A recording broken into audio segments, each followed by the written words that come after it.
Olá, você é sempre bem-vindo ao programa Está Escrito. E hoje eu quero te dar um presente. É o curso Verdades Bíblicas, apresentado por Cid Moreira. Ouça agora um pedacinho de um dos 21 temas do curso Verdades Bíblicas. Tiago, capítulo 1, verso 22, afirma que não devemos ser somente ouvintes, mas praticantes de toda a palavra de Deus. Continue ouvindo a voz de Deus e aprendendo deste livro maravilhoso. Que tal? Então, esse kit com 3 CDs na voz de Cid Moreira pode ser seu. Basta acessar o blog novotempo.com/está escrito. Você vai encontrar logo na primeira página um ícone com o desenho do curso bíblico. É só clicar ali, preencher o seu cadastro e pronto. Você vai receber pelo correio o curso Verdades Bíblicas totalmente de graça, realmente sem nenhuma despesa. Se preferir, mande um e-mail para estaescrito@novotempo.com ou escreva para a Caixa Postal 7, CEP 12.300-970, Jacareí, São Paulo. E no blog novotempo.com/estaescrito você pode baixar o áudio em MP3 do curso Verdades Bíblicas também. É só clicar em áudios. Você já ouviu falar da Reforma Protestante e de Martinho Lutero? Você sabia que Martinho Lutero traduziu a Bíblia para o alemão e que o primeiro livro impresso no mundo foi a Bíblia de Lutero? Você está assistindo ao DVD com a série O que eu gosto nos. E no programa de hoje, o pastor Ivan Saraiva apresenta o que ele mais gosta nos luteranos. Fique conosco, o Está Escrito começa agora. Ele permaneceu através dos tempos. O livro de Deus. A Bíblia. Indispensável em nosso mundo complexo. Transmitindo esperança ao redor do mundo.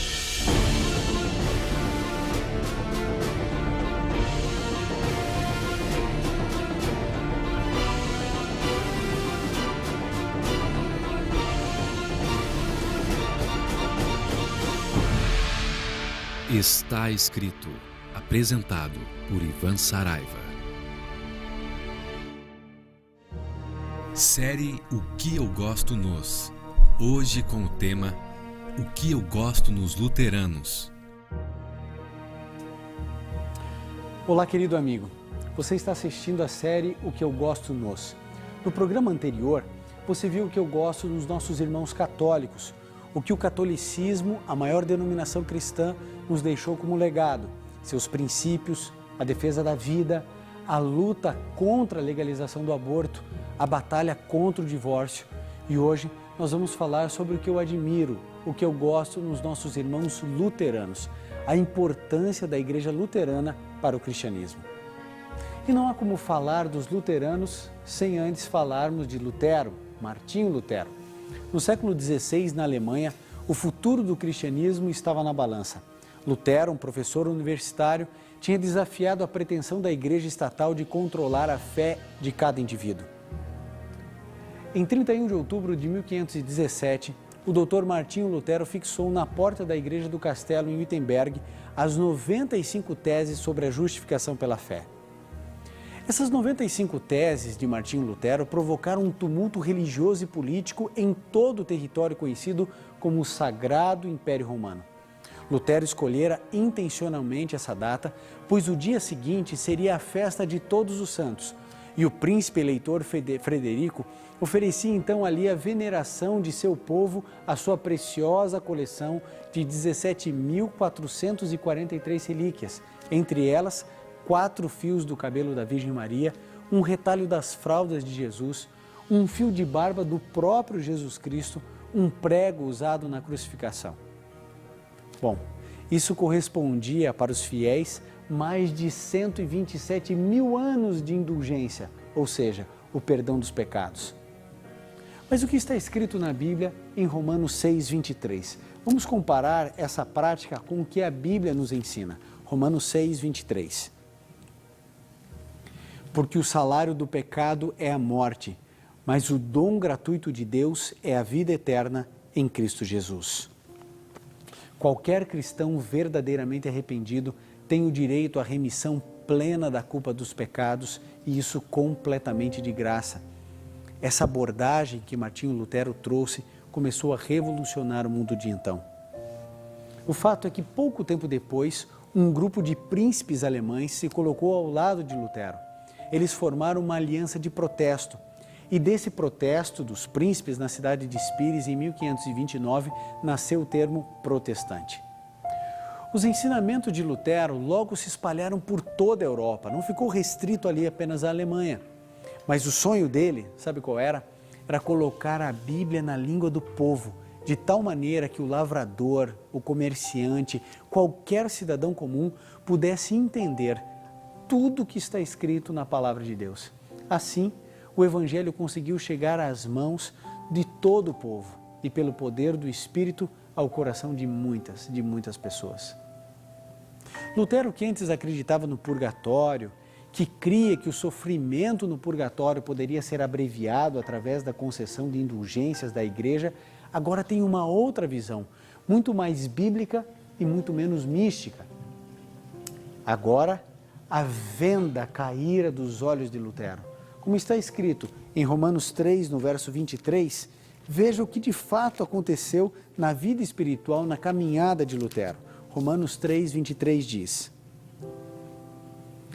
todos pecaram e destituídos estão da glória de Deus.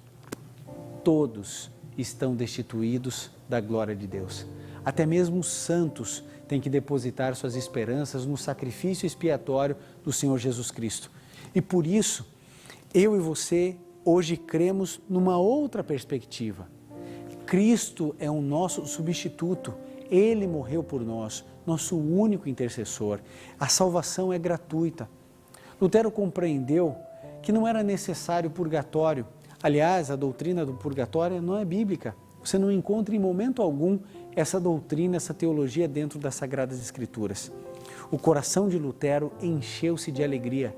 Finalmente, sua consciência pesada encontrou paz.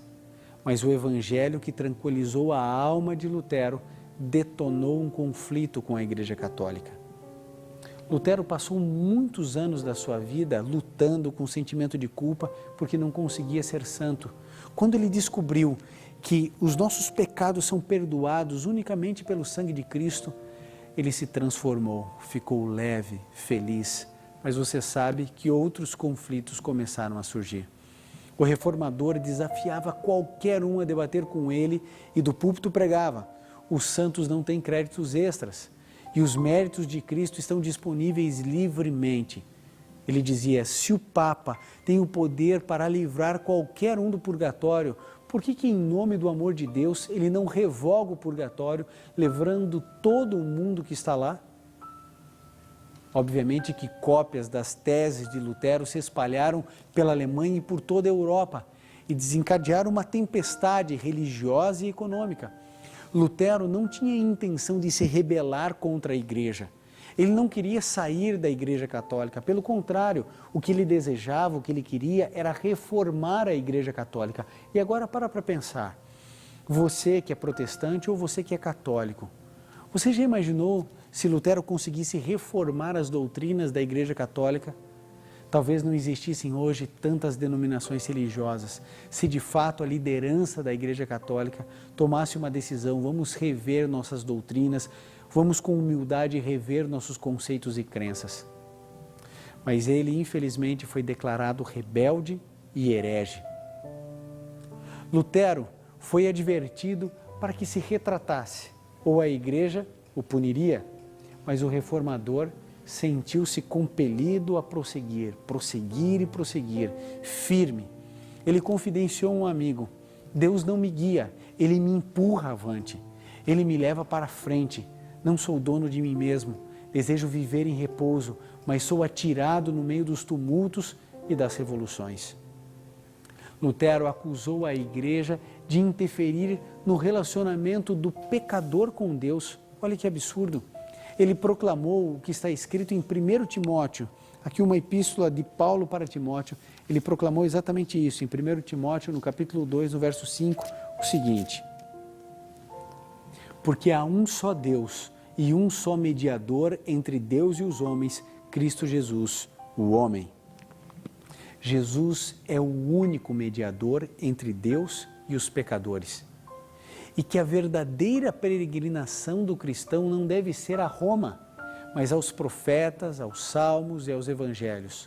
O cristão deveria ir à Bíblia e não a um padre, deveria buscar a Bíblia e não Roma, deveria buscar a Bíblia e não o Papa. Esse conceito de Lutero revolucionou o mundo. De muitos modos, Lutero, apesar do seu amor pela Igreja Católica, encontrava-se afastando-se dela cada vez mais. Ele, para começar, pregava na língua do povo, o que já era uma revolução. Antes, a missa era celebrada em latim.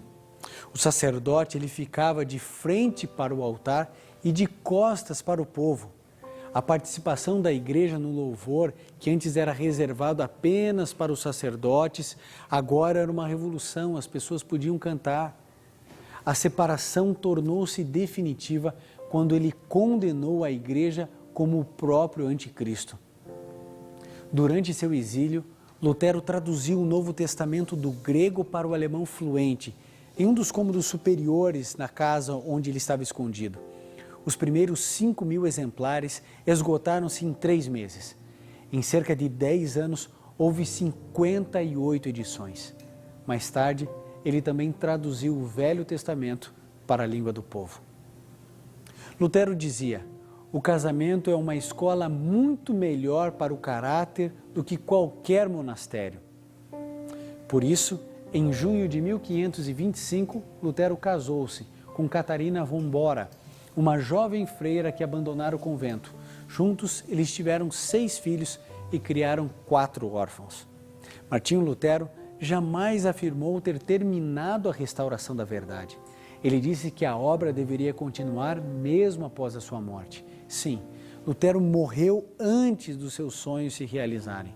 Lutero faleceu aos 62 anos de idade em 18 de fevereiro de 1546, em sua cidade natal. Mas sabemos que a reforma não terminou. Aquilo foi apenas o começo. Outros continuam a sua obra. Qualquer outra verdade que possamos redescobrir na palavra de Deus, estaremos nos apoiando nos ombros de Lutero. O evangelho que ele proclamou ainda pulsa no coração de cada cristão. O justo viverá pela fé. Somos salvos unicamente pela graça. Por muitos anos, os luteranos foram chamados apenas de protestantes. O primeiro protestante luterano a chegar no Brasil foi Eliodoro Ebuano, filho de um amigo de Martinho Lutero. Em 1532, ele aportou em São Vicente, no litoral aqui de São Paulo. E como a Constituição do Império declarava que a religião oficial do Brasil era católica, apostólica, romana, os protestantes luteranos só podiam se reunir em casas. Não lhes era permitido sequer sepultar seus mortos nos cemitérios. Por isso, os protestantes luteranos eram sepultados no quintal de suas casas. Outro detalhe: como o casamento era apenas casamento na Igreja Católica, eles eram considerados amaziados e como seus filhos não eram batizados, também não tinham registros. Mas o luteranismo se expandiu muito no Brasil com a chegada dos imigrantes alemães. Assim, em 1824, em Nova Friburgo, no Rio de Janeiro, fundou-se a primeira comunidade luterana e no mesmo ano fundou-se uma segunda comunidade lá no Rio Grande do Sul. Hoje, de acordo com a Federação Mundial Luterana, existem 80 milhões de luteranos no mundo, dos quais 1 milhão estão aqui no Brasil. Há muitas coisas que eu gosto na Igreja Luterana. Eu os admiro por colocarem a sua fé para trabalhar na sociedade. Eles provêm orfanatos, hospitais, centros de tratamento para alcoólatras, lares para anciãos, pessoas idosas. Mas há uma coisa que eu aprecio em especial. O movimento luterano foi convocado por Deus para revelar uma verdade negligenciada, o glorioso ensinamento da justificação somente pela fé. Em 18 de abril de 1521, um jovem padre alemão, chamado Martinho Lutero, faz uso da palavra para se defender das acusações de heresia O salão lotado de nobres, honrados generais, príncipes orgulhosos e líderes da igreja tradicional se inclinam para ouvir cada sílaba dos lábios do Dr. Martinho Lutero. Ele dizia: ir contra a minha consciência não é direito e nem seguro. Eu não posso e eu não vou me retratar. Aqui estou e que Deus me ajude. Amém. Com essas sonoras palavras, Martinho Lutero lançou a Reforma Protestante. Sua posição firme marcou o ponto de virada da história. Mas será que Lutero conseguiu completar a reforma ou essa tarefa ficou para nós nos dias de hoje? A pergunta que todo luterano deveria responder é: se Lutero fosse vivo hoje, ele seria luterano? O que Lutero teria para reformar dentro do protestantismo? Que Deus nos ajude em todas as reformas que ainda precisamos fazer.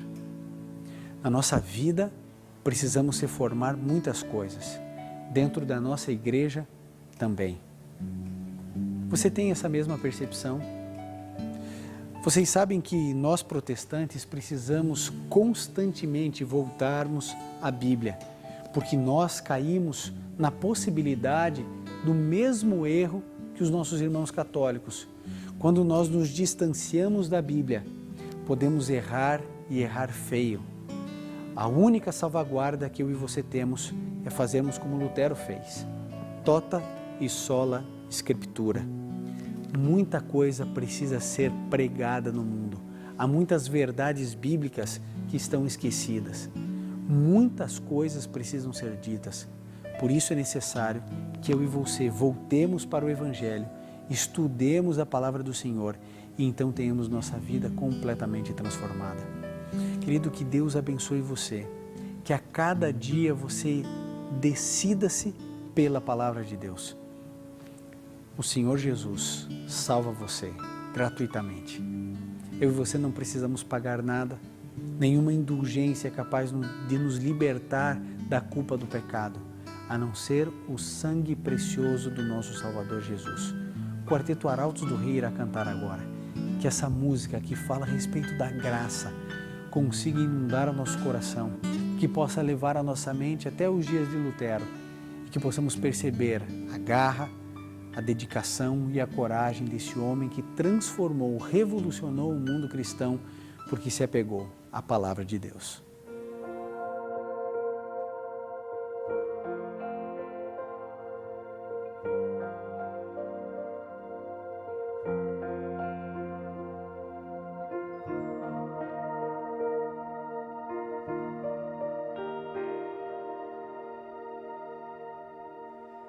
No céu há uma porta que ainda está aberta pelo intercessor,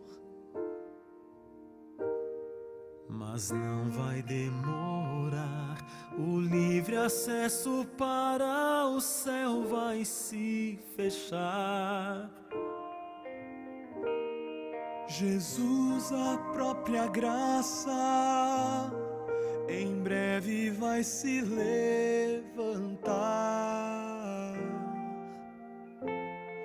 então irá falar: consumado está. Ainda existe graça, ainda existe salvação. Só pela intercessão no céu, a porta não fechou. A porta não fechou. Jesus no santuário está e espera a sua decisão, pois breve o conflito findará e o céu selado